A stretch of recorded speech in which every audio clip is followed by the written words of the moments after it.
a story out of Baltimore that is shocking the nation. Yet another case of what appears to be a suspect dying at the hands of police officers. The arrest of Freddie Gray was called brutal by witnesses. Black Lives Matter is a movement that took shape in 2013 against racist police violence. What began as a small but fierce rebellion in St. Louis quickly turned into an international movement. There is growing outrage tonight after an unarmed African-American teenager was shot and killed by police in the St. Louis suburb of Ferguson, Missouri.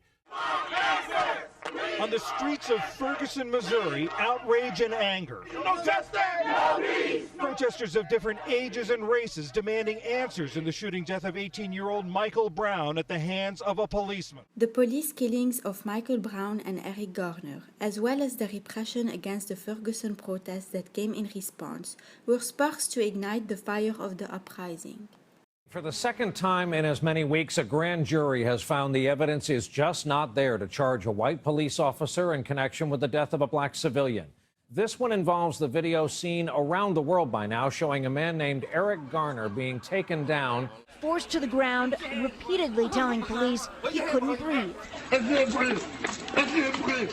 Moments later, the 43-year-old father of 6 was dead.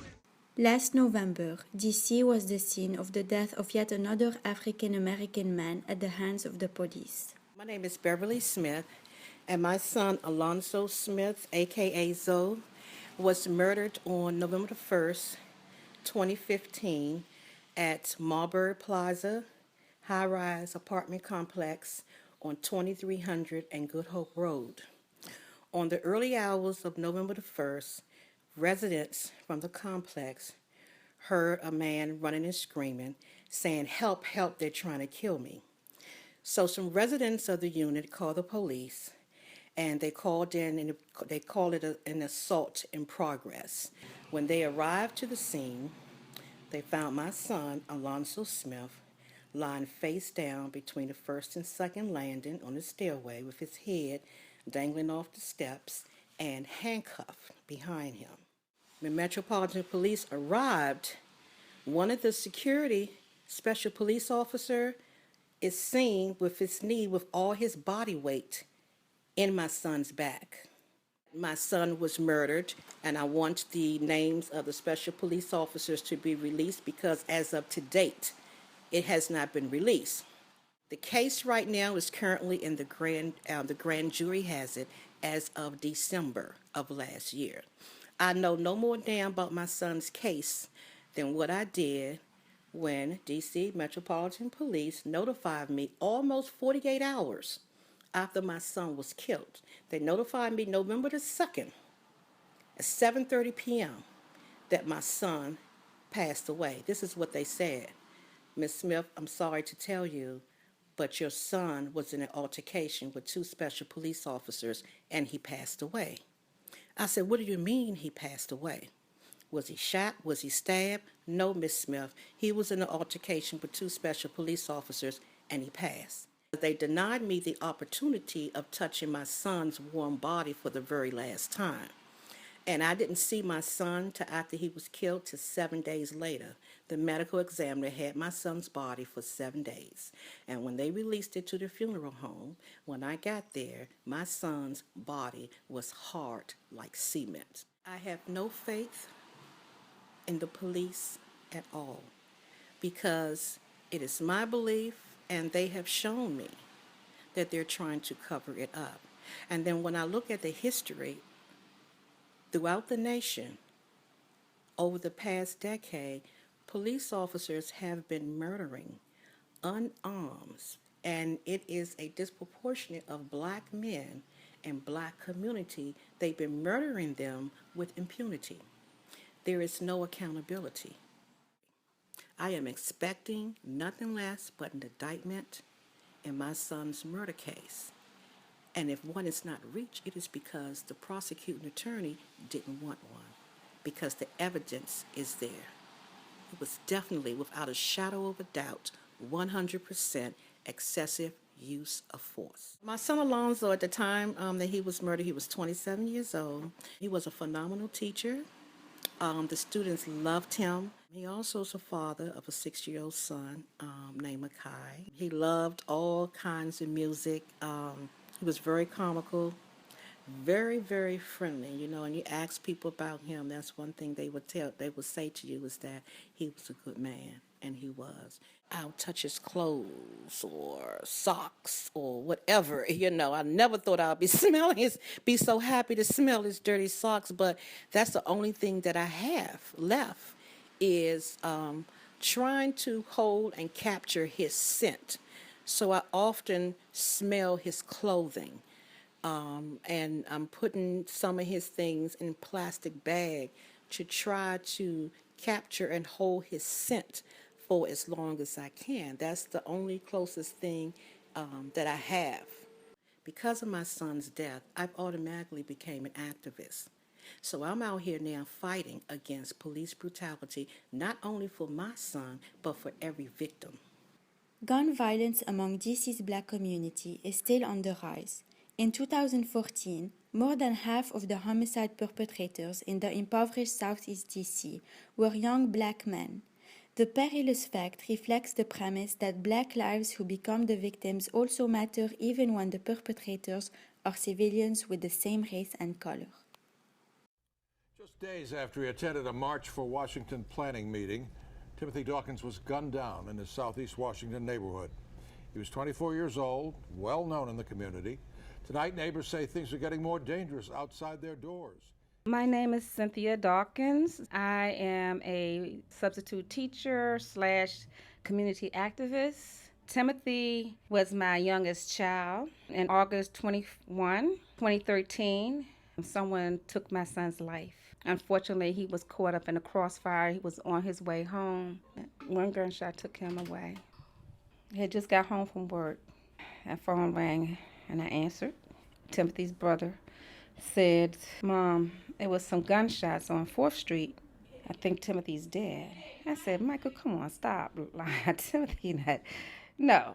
I had somebody drive me over there, and it's only was a couple of blocks from where I was, but it just seemed like it took forever. The traffic was being detoured. I hopped out the car, and I ran about a block and a half to the crime scene. And I saw 2 police officers. They had it already taped off. And I asked the 2 police officers, I said, did somebody lose their life that's over there? And they said, yeah.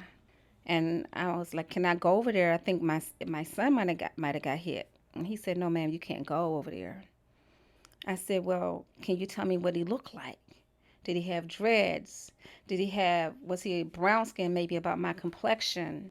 All the things that I was saying, he was saying, yeah, but I still can't believe that wasn't enough. It's a lot of boys that look like that, who wear dreads, who brown skin. That wasn't enough for me.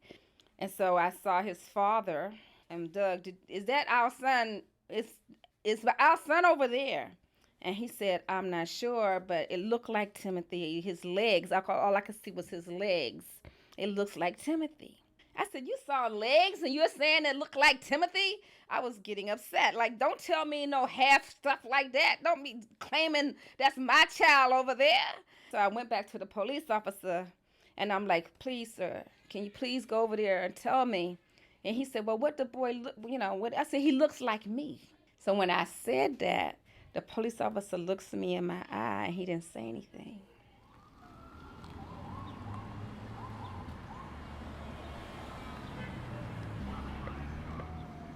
It seemed like it was forever, but it was only 48 hours. They caught him, and he stayed locked up from that day until we went to court, and he's still locked up. Unfortunately, he'll be home May 26th of this year. So he only served 17 months. He was charged for having an illegal weapon. That's all, not for my son's life. I felt like when they read the verdict of not guilty, I felt like they had killed my son again. My son didn't have justice. My son didn't deserve to be gunned down the way he was. Oh, no, do he want to hold the baby, Mom? I think he want to hold the baby. They was letting him hold him. When Timothy lost his life, I wanted to die. I felt like a part of me died. And then I had to remember my grandson, who looks just like him.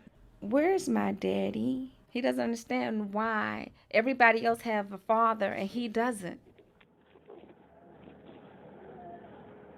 All right. Oh, yeah, hit it.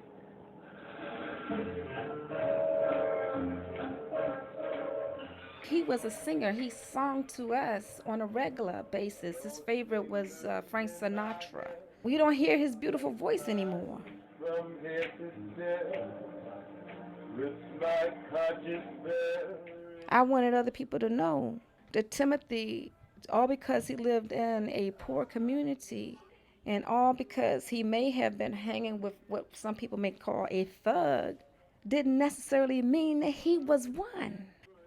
I mean, now every day, it's not a day that go by I don't think about him. I don't do something for him in his honor or try to create something to keep his spirit alive. And that is why I am doing what I do today, fighting gun laws. Having a screening at Bus Boys and Poets on May 17th. The name of the event is called Making a Killing, Guns, Greed, and the NRA. Guns are easily accessible to our community. You find more of our people killing one another. People are angry. People are hurt. We have a lot of mental health issues in our community. In Southeast on May 26th. I feel like it's important to fight for stricter gun laws because too many children and adults or American citizens together are dying for senseless murders.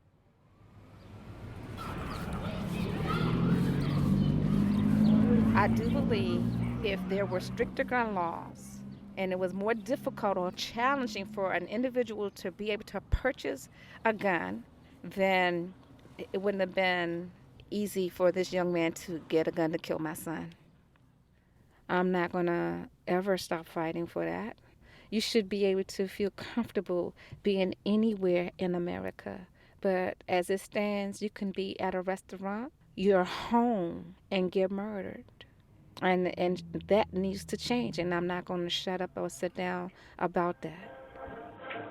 It is such an ancient pitch, but one